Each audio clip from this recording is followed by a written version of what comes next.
Hi, I'm Jennifer. I'm an astrophysicist with NASA's Hubble Space Telescope mission, which observes the universe. This is Ask NASA, and I'm here to answer your questions.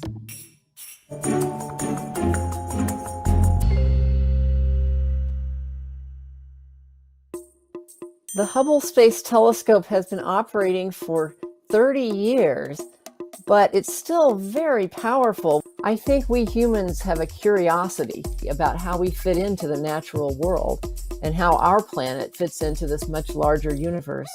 We have a lot more to learn, and one of the things that Hubble has told us through its observations is that our universe is really active and dynamic. The galaxies, the stars, the planets are not just sitting there stagnant. We actually have learned through Hubble observations that stars are still forming in these interstellar clouds. We've learned that our own solar system is incredibly dynamic. One of the earliest observations from Hubble showed a comet crashing into Jupiter. We've discovered actually that the moons around planets in our own solar system are interesting places in their own right. Hubble found evidence for water vapor plumes being ejected from the surface of the moon Europa around Jupiter. So Hubble continues to be at the forefront of astronomical exploration. We are looking at what we call exoplanets. So exoplanets are planets that are orbiting stars other than our sun. And Hubble is actually finding water vapor in the atmospheres of some of these exoplanets. So that's a hot topic for Hubble study right now.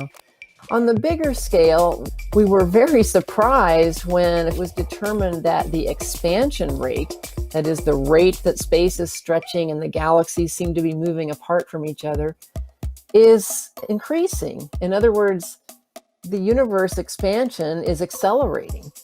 Now, we don't know what would cause that. Matter in the universe tends to have a gravitational pull that pulls things back together, or at least would slow down this expansion, not speed it up. And so we call it dark energy, this mysterious phenomenon that seems to be accelerating the expansion of the universe.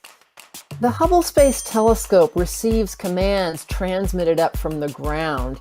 So here at NASA's Goddard Space Flight Center, we have a control room where the telescope is monitored. We transmit commands up to Hubble that tell it where to point.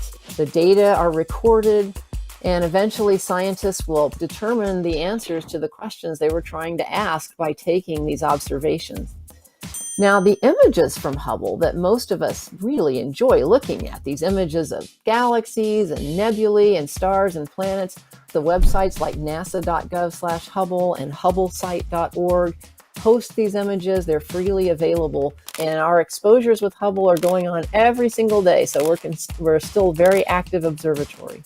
Hubble is teaching us a lot about the universe, not only through looking at the colors that our eyes can see, but looking beyond that range of colors that our eyes can see. So our eyes can see the colors of the rainbow from violet to red. Hubble can see those visible colors, but Hubble can also see a little bit redder than red into the infrared part of the electromagnetic spectrum.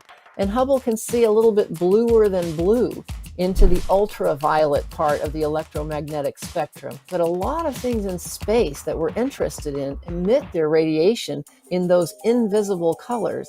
Now, one example is seen in the famous images of the Eagle Nebula.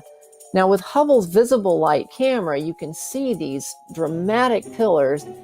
If you look at that same region with Hubble's infrared camera capability, you can see through some of that dust. You see into those pillars. You see a lot more stars that were previously veiled. When the James Webb Space Telescope launches, we will be able to see even farther into the infrared part of the electromagnetic spectrum. So we're looking forward to having complementary observations to give us a lot more information about distant galaxies and about star-forming nurseries right here in our own galaxy.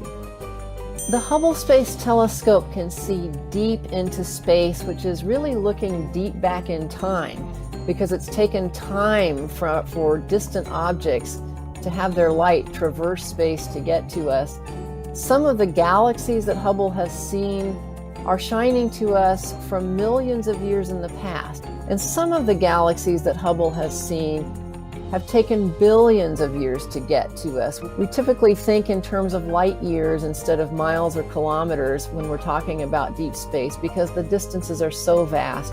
But Hubble is seeing more than 13 billion light years into the distant past and into the distant universe, and that is truly awe-inspiring. Do you have a question for NASA? Send your questions to our experts on Twitter using hashtag AskNASA.